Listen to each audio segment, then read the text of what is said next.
la discipline. Parce qu'à l'époque du national-socialisme la discipline et l'ordre ont été poussés à l'extrême, nous les avons négligés pendant plusieurs décennies. Nous pensions pouvoir nous en sortir sans discipline. Celui qui combat sans méthode combat en vain, dit un moine. Une méthode est nécessaire pour avancer sur la voie de la formation et pour devenir adulte. Pour John Brad accepte la métamorphose Shaw, la discipline est l'art d'amoindrir la souffrance de vivre. Sans discipline, l'être humain souffre de lui-même, du désordre de son âme et de sa vie.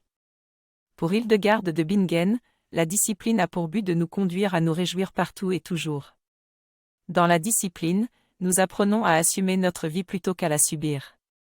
Nous la prenons en main et lui donnons forme. Les Grecs parlaient d'ascèse, qui est discipline, entraînement. Le sportif s'entraîne pour atteindre son objectif, le philosophe s'entraîne à la liberté intérieure. On ne peut sortir de la dépendance sans ascèse. Elle est à la fois renoncement et entraînement à la liberté intérieure. Sans renoncement, disent les psychologues, l'enfant ne peut pas développer de moi fort. Qui en est réduit à satisfaire immédiatement ses désirs ne sera jamais adulte. Il faut supporter le manque pour pouvoir développer ses potentialités. L'ascèse me donne le sentiment de n'être pas simplement victime de mon éducation mais aussi de pouvoir imprimer ma propre marque à ma vie. L'ascèse stimule le désir de vivre. J'ai envie de m'entraîner à faire surgir de moi-même toutes mes potentialités. Sans ce désir de vivre, on ne peut surmonter la dépendance pathologique.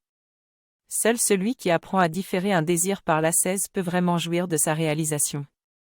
L'ascèse augmente la jouissance, alors que la dépendance l'entrave.